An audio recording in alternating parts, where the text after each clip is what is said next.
Right, Bore Dar Plant, and welcome to the last assembly of the week, Friday the 22nd of January. And yesterday's story we heard about being honest, telling the truth, and lots of lessons to learn there. Again, just as we finish the week off, what an amazing amount of work you've been doing at home. Very, very proud of you. But my assembly today comes from my office.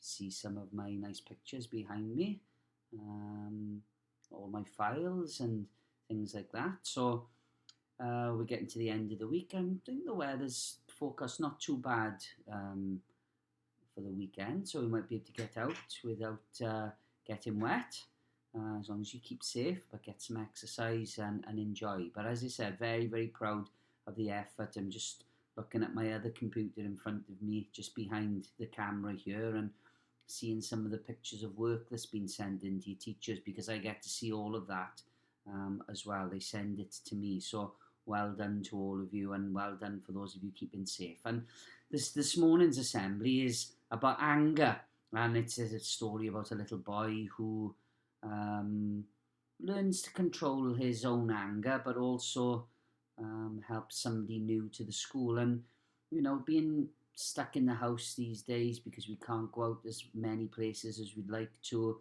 you're going to sometimes get these feelings of anger, frustration. So you might be using some of your chimp management strategies to overcome that, or counting to 10 before we speak, or trying to be positive and not let things get on top of us too much. But we hear a story this morning about a little boy, or two boys actually, and how they get angry and what they could do or could have done better. Carl Murdoch joined St Mary's 2 years ago, and when he first arrived, he struggled to settle in. And we get that, don't we? We get lots of new children in and out in this school, and I always say, when they go, keep a piece of St Helens in your heart. The teachers at St Mary, in fact, last year, Carl had real problems managing his behaviour, especially when he got angry. The teachers at St Mary's spent a long time helping Carl, because often he would get into trouble for doing the wrong thing. He found it a challenge to play with the other children without getting into fights or arguments. Carl received help from Mrs. Greenwood, the deputy head teacher, which she called anger management. Carl thought back to last year and remembered those break times and lunch times he would spend outside the head teacher's office. He remembered how his teachers would help him with different ways to manage his behaviour, and how he had target cards and behaviour record charts. How things are different this year, he whispered to himself. After a lot of help and some good quality friendships he had formed with others in the class, Carl now seemed like a completely different person. Those bad behaviour days were long gone. This year had been different to last year, and now that Christmas was approaching, Carl had settled in well to his class. He had a new form teacher called Mrs. Linton, and she had given him the fresh start he needed. Now able to find his own ways to manage his anger, Carl coped better. It was Friday afternoon and time for citizenship. Mrs. Linton told the children that on Monday they would be welcoming a new boy to the class. Carl, like many of the others, was excited about this and enjoyed the welcome to class activity that Mrs. Linton had prepared. The new boy was called Joe, and so all the children in the class, including Carl, prepared postcards to introduce themselves to Joe for when he arrived on Monday. Monday morning came at last, and as the children assembled at their desk, Mrs. Linton saw Joe arrive at the door. "Oh, look, Joe has arrived," she said. Carl, like the other children, expected Joe to be shy or perhaps nervous, because starting a new school can be challenging, and Carl, of all people, knew how he felt, and he was the new boy last year. You imagine lots of you have started here at St Helens, and reflect and remember the feelings at what it was like to start a new school. Joe wasn't as they had imagined, though. He was very confident and walked into the classroom without turning to say goodbye to his mother, slamming his school bag down onto the first empty desk he could find. Even Mrs. Linton looked shocked at his behaviour. Carl watched on as Mrs. Linton showed Joe where to put his bag, and at break time, he thought it would be a good idea to introduce himself properly. Smiling, Carl waved at Joe across the busy playground, gesturing for him to come over and say hello. Joe chose not to respond and instead ran off in the opposite direction. Carl didn't mind too much, but thought it strange that somebody so new could be so confident and not even want to be introduced to his classmates. Sitting at one of the picnic tables, Carl watched Joe interact with the other children. He could see that Joe was running from group to group, interrupting their games and discussions and playing football, and it looked as though he was joining in with their game. The bell to mark the end of break was rung and the students began to walk towards the school building, all except Joe, that is. Carl could see Joe walking fast in the opposite direction in what seemed to be a very nasty temper. Kicking the stones and twigs in his path, Joe stormed across the playground towards the PE shed. In a rage, he then kicked the door of the PE shed. Carl had to do something and started to walk over towards Joe to find out what was wrong. He was too late. Already Mr. Hall had seen Joe and was dealing with the incident. It was English after break, and the students were busy finding words and phrases in the books that they had been given from Mrs. Linton. Carl enjoyed English, and ever since he won the poetry competition of the last year, had a flair for creative writing. Or Mr. Bramford would like that, wouldn't he? Writing neatly in his book, Carl noticed that Joe's seat was empty and was sure it must have something to do with what had happened at break time. After a few minutes, the head teacher brought Joe back to class. "What are you looking at?" Joe shouted as he walked into the room and over to the corner where Mrs. Linton was working with a group. "He looks really angry, doesn't he?" said Harjinder quietly to Carl. Agreed Carl. One of the other children in the class, a quiet girl called Vicky, went over to ask Joe if she could help him. "Leave me alone," he shouted, and rather quickly Vicky walked away, her cheeks blushing. At that moment, Carl thought back to last year when he used to struggle with his behaviour. He thought about the time when he snapped Carmen's ruler just because she was in the way when he wanted to line up, and the time where he tore the front cover off his numeracy book because he didn't get chosen to be part of the school assembly. Shaking his head in amazement, Carl's attention came back to the classroom today, and still in view was Joe, struggling to manage, just like he had done a year before. By lunchtime, it seemed that Joe was in even more trouble. He was clearly not having a good first day at St. Mary's.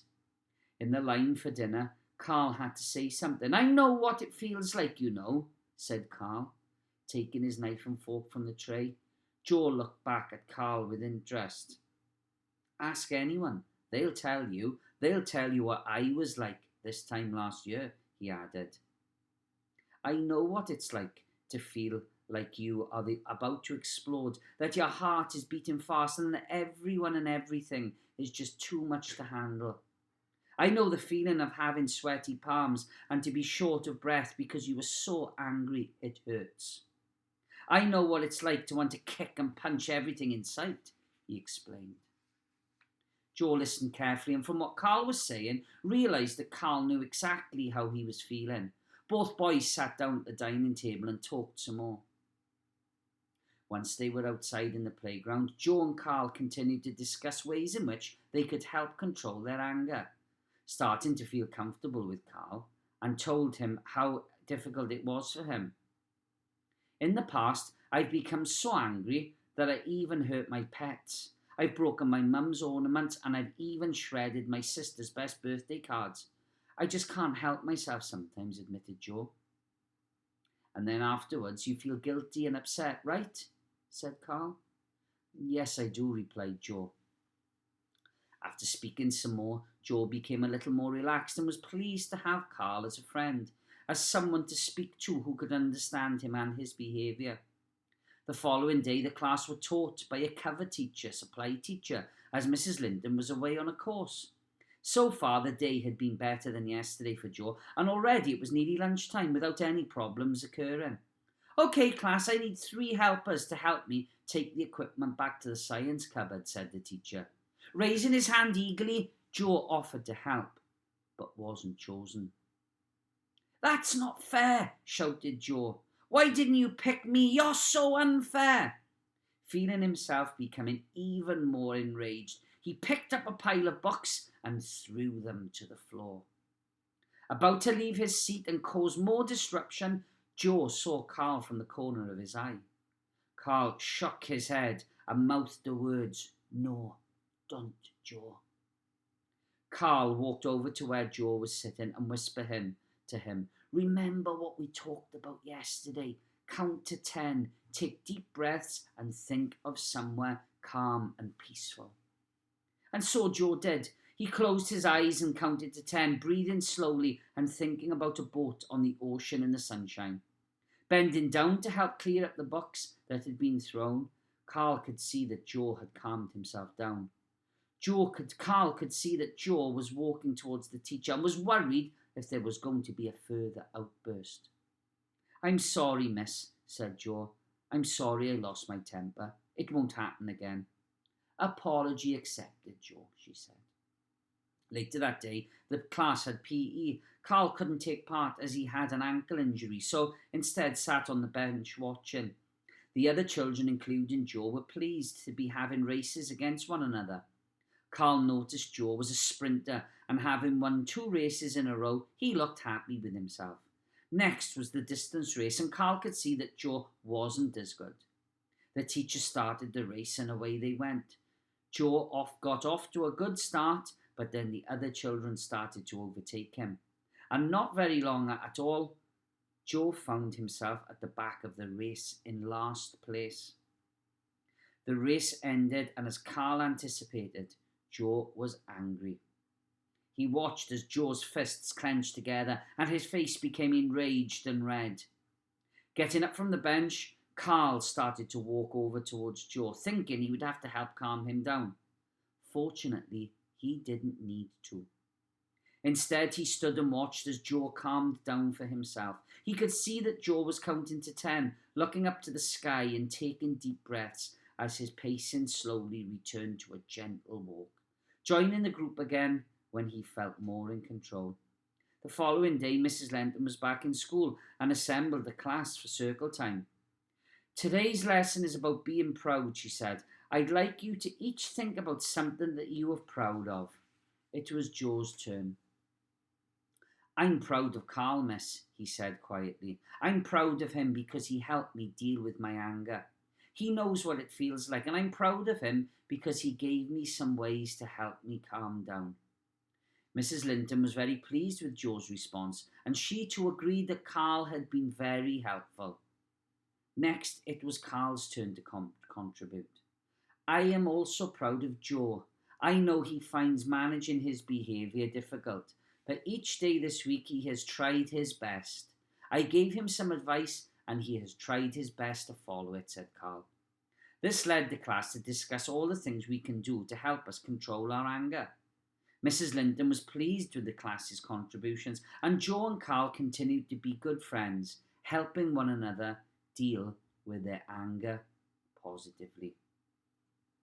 And I want you to think about that. What are the strategies are? And a lot of us do the chimp management, and we think about being positive, from thinking counting to 10, perhaps squeezing your hands to release the tension in your body.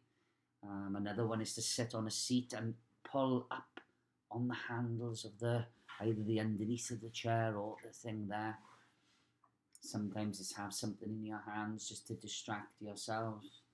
Other times is to think positive thoughts, just to stop and hover above the situation in your mind. So lots of these very, very good strategies for anger management, dealing with feelings that we don't really like, anger, disappointment, resentment, jealousy, all of the things that might lead us to display bad behaviours. So have a think about that. If you are feeling these feelings during lockdown and getting frustrated or angry, think about today's story. Think about stopping, reflecting, calming your behaviour. Oh, another one is exercise, isn't it? Getting lots of fresh air, getting out and about, rather than being stuck in the house or in front of the TV screen all day. Make sure you get those regular breaks. So have a lovely weekend. Keep yourself safe. But we'll all say the school prayer to finish. We may pray in whichever way we wish. Un, dau, tri. This is our school. Let peace dwell here. Let the rooms be full of contentment. Let love abide here. Love for one another and love for life itself. Let our school be a lovely place where all of us are caring to each other, to work our best and show our smiling face, staff and children helping one another today and always. Have a lovely weekend, and I shall see you all on Monday. Keep working hard, lots of fresh air, eating healthily, early to bed, because I am hearing of people sending their teachers work 12 o'clock in the night, midnight. Well, all of the teachers are in bed, and so should you be at that time. Wow. Make sure you're not staying up playing on PlayStations. Keep your routines, get to bed early, get up nice and early, be helpful, be kind, and most of all, enjoy your time at home. As we always say at the end of the week, have a lovely weekend. Over and out.